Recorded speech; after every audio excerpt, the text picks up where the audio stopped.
Estamos de volta com o SP Record. Boa noite para você. Com o objetivo de economizar 70 bilhões de reais nos próximos 2 anos, a equipe econômica do governo Lula anunciou hoje propostas para limitar o aumento do salário mínimo, restringir o pagamento do abono salarial e taxar quem ganha mais de 50 mil reais por mês. Paralelo a isso, o governo também propõe isentar do imposto de renda quem ganha até 5 mil reais por mês. Para entrar em vigor, essas mudanças precisam ser aprovadas no Congresso. Agora, para ajudar a gente a entender como é que isso mexe aí no seu bolso, está comigo aqui no estúdio o Dr. João Henrique Gonçalves Domingos, advogado tributarista, especialista em Direito e Processo Tributário. Doutor, muito obrigado, seja bem-vindo ao SP Record. Boa noite. Boa noite, Rafael. Eu que agradeço o convite. Doutor, vamos lá, são mudanças bem significativas, tem até uma cola aqui, porque eu não vou conseguir, claro, decorar tudo isso ainda, essas mudanças são recentes. Vamos começar falando do salário mínimo, né, doutor? Hoje, 60% da população brasileira vive com o salário mínimo segundo o IBGE, é uma referência, então, muito importante. Hoje, o mínimo ele é reajustado levando em conta 2 índices, né? O Índice Nacional de Preço ao Consumidor, o INPC, e o Produto Interno Bruto, o PIB. Agora, a proposta, né, é que o PIB passe a ser aí uma referência principal e que tem um limite aí de aumento real também? Isso, excelente pergunta, né? Nós fomos surpreendidos hoje, na realidade, com uma série de notícias, né? Dentro de uma perspectiva de corte de gastos, acabamos recebendo muitas informações de modificação em legislação previdenciária e tributária. Mas o que acontece com o salário mínimo que foi a proposta do governo? Você tinha a perspectiva de aumento com relação à inflação, aos índices inflacionários, para recompor o produto do salário, né? E mais o crescimento do PIB. E agora vai ser a modificação limitada a 2,5%. Então, você vai limitar o crescimento do salário mínimo. Então, quando a gente olhou essa notícia, né, nessa perspectiva de corte de gastos, a gente começou a sentir uma preocupação com a efetividade disso e se realmente haveria um benefício, né, para os trabalhadores. Doutor, vamos passar agora para um outro tema que também diz muito a respeito ao trabalhador, que é o pagamento do abono salarial. Hoje recebe o benefício uma vez por ano, o trabalhador que ganha, em média, até 2 salários mínimos, né, por mês, então seria aí em torno de R$ 2.820 ou R$ 2.824. Com essa mudança, quem vai ganhar esse abono salarial a partir do ano que vem, essas mudanças sendo aprovadas, seria inicialmente quem ganha até R$ 2.640. Cai um pouco. Só que isso vai diminuindo ainda mais de acordo com os anos, de acordo com a proposta? Isso. De acordo com a proposta, você vai ter um decréscimo, né, ao longo dos anos até se reduzir a um salário mínimo.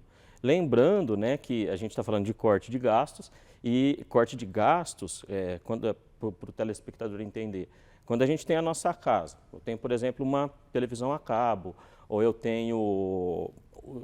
vou sair para jantar 2 vezes por semana, eu vou cortar gasto. Eu deixo de sair 2 vezes, saio uma, cancelo o corte da televisão a cabo. O que o governo fez, na realidade, foi cortar benefícios. Então, é essa questão que a gente tem questionado, que a gente está estudando qual vai ser o posicionamento do nosso Congresso. Se realmente vão aceitar essas justificativas ou não.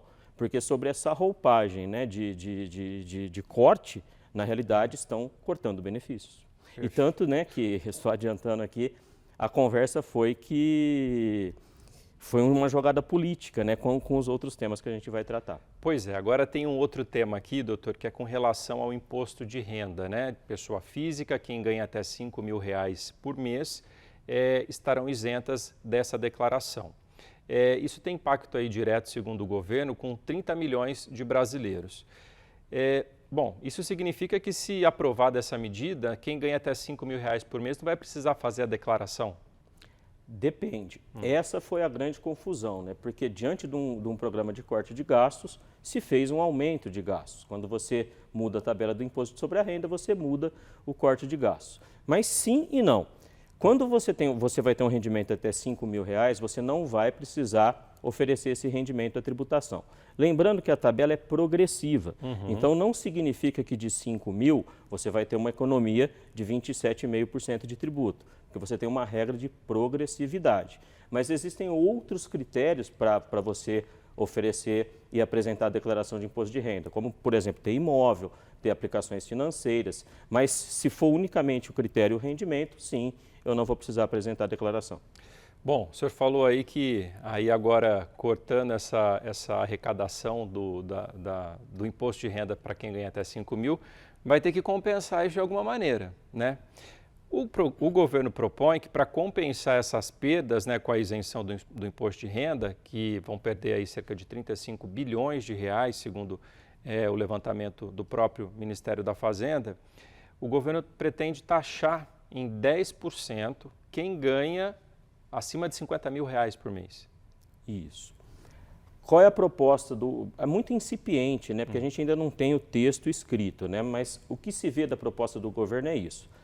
Nós tivemos um movimento dos nossos tribunais de reconhecer outras formas do trabalho, como, por exemplo, a licitude da terceirização, que o pessoal conhece como pejotização. E isso implica que as pessoas passaram a receber distribuição de lucros. A perspectiva do governo é tributar essa distribuição de lucros. Então, ele vai te conceder, de um lado, um benefício e, de outro, vai tirar para compensar essa perda. A questão é que ninguém sabe como isso efetivamente vai acontecer. É uma experiência de que tributação de resultados não dá muito certo, porque o empresário acaba levando o dinheiro para outro local, acaba levando o investimento para outro local. Quando você tem uma tributação muito pesada, muito alta, as pessoas buscam formas de não pagar esse tributo. Para quem estuda tributário, existe uma curva, que a gente chama curva de Laffer, né? Que quanto maior a carga tributária, chega um momento que ela é tão grande que as pessoas não aguentam mais pagar o tributo. E a gente está exatamente nesse momento no Brasil, se é que a gente não passou desse momento, né? Então, são todos esses questionamentos que a gente vai enfrentar aí, né, na tributação. Doutor, é um caminho ainda que a gente vai ter bastante discussão nos próximos dias, meses, eu acredito, passar pelo Congresso ainda. Então, é uma discussão muito grande, certamente a gente vai contar com o seu apoio outras vezes. Mas muito obrigado pela participação aqui no SP Record, pelos esclarecimentos iniciais. Eu que agradeço. Obrigado, doutor.